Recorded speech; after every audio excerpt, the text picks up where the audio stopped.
Assalamu алейкум, туғандар.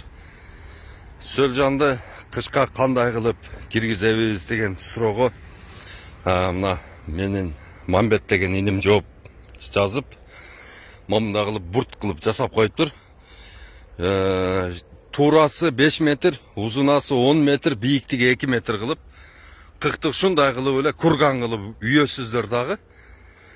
Үстүнө чөп жаап туруп, суудан берип 80% кылып нымдап жуубайсыздар, нымдайсыздар. Нымдаганда деген кандай болот? Суу куюп туруп токтотосуздар.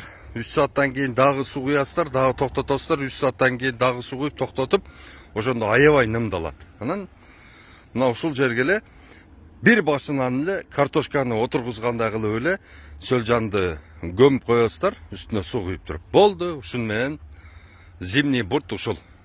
Кимге ушундай зимний буртту жасашты үйрөтүш керек боло турган болсо, мага видеодон сабактар керек десеңиздер 0550 20 0007 номерге видео сабактар Сөлжан деп же биогумус деп жазып койсоңуздар, мен силерге ошол видео сабактарды жөнөтөмүн.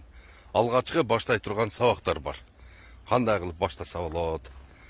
Анан туугандар, кимге жакшы ушул оригинал жакшы Сөлжан керек боло турган болсо 0550 20 0007 номерге кайрылсаңыздар, бардык райондорго жеткирүү бар.